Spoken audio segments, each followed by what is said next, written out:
Ladies and gentlemen, in today's video, I will be covering a chess match played between two of the most recognizable streamers in the world.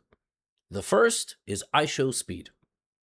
If you don't know who IShowSpeed is, he's done international world tours. He's been to dozens of countries, has made an unbelievable amount of viral content, just traveled the entire World Cup and made videos from there. And his opponent is none other than JYNXZI, the bright protege of the GothamChess community. In March, April, and May of this year, we trained together. He won a tournament. Since then, he's gone on to other games like League of Legends. He plays a ton of Rainbow Six games that I would love to learn one day, but are a little bit difficult for me. And they played a chess match when they did Who is the Best Gamer. They each selected some games they want to play, and one of the games was chess. Also, I joined an esports org. That's another big announcement. I'm with Basilisk now, Science's esports team, joining some amazing names there if you know anything about the world of esports. And if you don't, check out Basilisk. They made me they made me real handsome in this nice collared shirt. More details to come. There's articles out on chess.com today. You know, you guys can go check those out. Super excited. I will be the head of chess. I will be responsible for content, initiatives, and all sorts of other things. So cannot wait. And as the head of chess for Basilisk, I would like to show you this game. So, the game kicks off with pawn to a4, which I'm not a big fan of pawn to a4 here as a first move. Let me also turn on the sounds of the board. Also, move highlights, for some reason, are not on. And I sneezed. A lot of things are going wrong so far. A4, not... Okay. When we start a beginning of a chess game, we need to go in the middle. Having said that, Speed doesn't play chess, really. I think he's only played a handful of games in his life. He once played against Manny Pacquiao. I have a video on this channel, Speed Pacquiao, where Pacquiao pulled off something incredible. He made Speed choose a pawn, and then he checkmated him with it, which is kind of unbelievable. Now, JYNXZI, very principled, an opening that he learned both from his cousin and from me in content, the Caro Kann defense. I mean, this is excellent. Putting a pawn in the center. The truth is, there is no Caro Kann against a4. You try to put two pawns in the center if you can. If you dominate the entire center of the board, it allows you to develop your knights and your bishops. And I would love to see Speed playing a little bit more chess. So I gotta train him on good fundamentals and good principles. Speed here plays pawn to d4. Now we're kind of back in a normal queen's pawn game, where the knight has come out to c3. a4 is still a little bit of an enigmatic move, a little bit mysterious, but it is what it is. And now black should probably develop the knight or the bishop. And the reason why you want to develop the bishop is because you would like to play e6 and finish the triangle of pawns. But if you play e6 now, you block your light squared bishop. JYNXZI goes here. And unfortunately here, tragedy strikes. In this position, Speed goes e3. Yeah, not great. It hangs a queen. And JYNXZI takes it. And Speed here, he gets very annoyed because his live chat, his audience was telling him moves. They were just writing moves like a5, knight f3, bishop f4, b4, e3, and he saw e3. Now, you might be thinking, isn't that not a good thing? Shouldn't you not read your chat when playing? Yes. The short answer is yes, because your chat could give you the best moves. That's why chess tournaments for money on chess.com, you have no chat. You can't, right? This is clearly not that. And it's clear here that even listening to the chat is very dangerous because they could sabotage you. And that is exactly what happens. Now, let me be very clear. This position is still completely winnable with white. It just depends on who's playing it and what the level difference is. Any two players here in the world above 2,000, black will win 49 out of 50 times.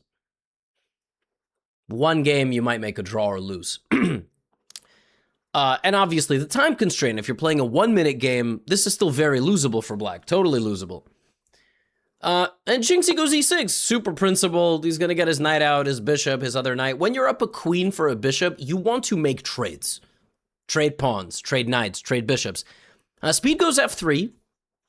Nice little spiky pawn move. If the knight comes in, it's not going to be able to access the position. And here are the next few moves that I would like to see are developing the bishop, developing the knight, castling. That's exactly what JYNXZI does. Now I know what you're thinking. If you're still here, if you're an audience member that is a little bit older, you're wondering why I made this into content at all. I am asking myself the same question. I'll be very honest. Some of you are going to complain about this video. You will. You're going to be like, make the slow run, make something else. I want to see content where I can learn something. I get it. But the beginners are watching this. Now, speed here goes here. That's not a good move. That loses the bishop to the pawn. A better move would have been to develop the bishop safely. But if anybody's watching this rated 119 or lower, or a little bit higher, keep your pieces safe from the enemy. That is one thing you really got to do. So the bishop goes out to b5. JYNXZI takes it. And it shows you the difference. Like, JYNXZI peaked at 500 in chess, which is a shame, because I guarantee, like, if he and I worked together more, he could get to 1,000, and that would be a major milestone. But chess is not as fun to play as some other video games. That's just the reality. It can be a bit brutal. You know, it shows you the level difference. Like, he immediately scoops it up, and now Speed pushes this pawn forward. These pawns now clamp the center, but every time you move a pawn in chess, something gets stronger and something gets weaker. A pawn moving controls new squares, and then look at this. Different color arrows for you to visualize, right? Blue, you used to guard those squares, and here, rather than castling, he goes here. And I think at this point, JYNXZI actually was feeling a little bit bad. He was like, hey, like, you should stop this. You should move your king because I'm going to jump in here with my knight. He was coaching a little bit here. Speed was doing his best. He ended up going knight back to a2. That doesn't stop the threat. This is obviously somebody who has not played chess. And chess can make you look very, you know, it can make you look worse than you actually are. It's very much a game of skill. There's no luck. Like in poker, I can go right now to Las Vegas, heads up against one of the best players in the world, and luckily win the pot. And I know the poker people that watch this are going to be like, that's not true. The better player always wins in the end. In chess, it's purely skill-based. There is a phenomenon in the world of chess that if you were locked in a room and had to defeat Magnus Carlsen, you're never leaving. You have to beat him to get out of the room. You're literally never leaving. You can live multiple lifetimes. You're never going to win. Maybe one of those lifetimes you're born as a better chess player than you are now, which probably won't be, you know, even that difficult. JYNXZI castles. I think he was feeling a little bit bad. Knight to f3 here. Again, knight to f2 is the best move. He goes g6. I don't know. I mean, again, I want to bring out the knight. I want to bring out the queen. When both sides have 7 pawns, in this position, both sides have 7 pawns. Actually, I think white has 8. White has 8 pawns. You need to make pawn breaks. Pawn breaks open up the position. h4 here played. And now I like this queen b6, activating the queen. He's going to take this pawn and try to get his queen in over here. He always has knight f2. He's not playing it. He finally does play it, and it actually does fork the rook anyway. But now the rook is protected. Now, the way you win this position, you clean this up with the black pieces. You know, you take this pawn on b5.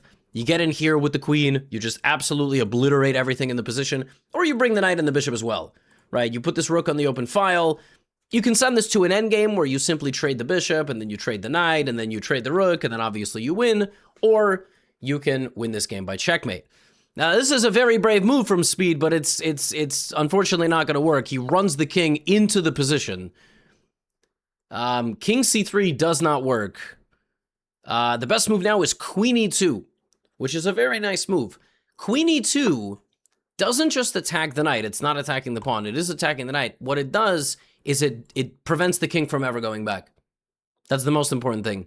Now that the king is out here, the king is going to be subjected to the knight, the bishop, the rook on c8, and this is just game over. JYNXZI plays a little bit more impulsively, plays queen a5 check, which is fine.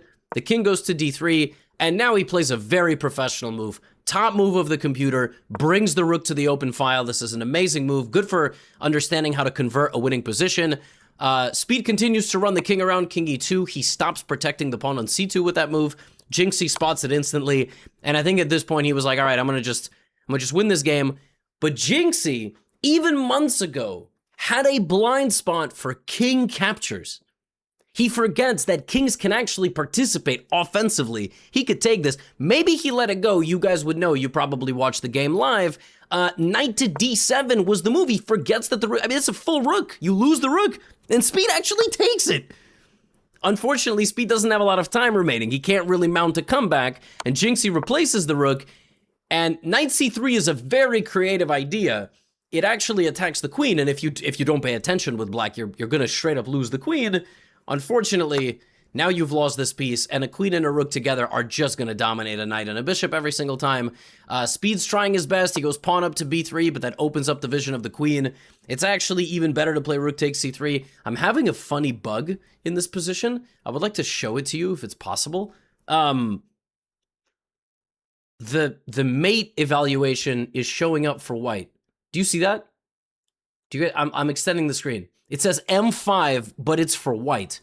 Whereas if we go back a move, the evaluation is in black's favor. Absolutely hilarious. Chess.com, I mean, I don't know if you think that, maybe it's because I'm on dark mode. I don't know. B3, queen c3, queen takes c1, and with 1 second remaining on the clock, this is the only move, at which point rook to c2 would be made. A dominant victory for the protege. Where's he from? Something like Tarpon Springs? Is that the meme of that community? Listen, this game was like a sparring session between somebody who just entered a martial arts gym and somebody with half a decade of experience. JYNXZI looked good in this game. I'm a firm believer this man can eclipse 500, but he stopped playing as much chess as he did earlier in the year, and that's all good. Those were the glory days. If one day he wants to return and make a run to 4 digits, I firmly believe that we can do it together. And last but not least, if Speed wants to play more chess, which I have to tell you, he did not seem particularly excited to play chess. This is a guy who is in extremely good physical shape, does a ton of backflips, crazy challenges, travels the world. Chess might not really be his speed. No pun intended. Full pun intended. Anyway, if this video ends up getting watched by community members from JYNXZI or from Speed, welcome to the world of chess. It's great here. Watch as much content as you like. You're going to get better for sure. You're going to play games that look ridiculous like that at the beginning, but then you're going to improve very rapidly and stop making as many mistakes, like JYNXZI did, by the way. Became a very, very, very decent player in just like a month, 2 months of practice. That's all I have for you today. We will get back to regularly scheduled programming, whether it's top players, engine games, GothamChess, whatever, tomorrow. Shout out to Basilisk. Go check them out on their social media. Can't wait to do more collaborations with the folks on their roster, including top 10 players, Anish Giri and Vincent Keimer. So I'm not going to help them win the Esports World Cup, but I will help them make a tremendous amount of content and hopefully start some new initiatives. That's all. Get out of here.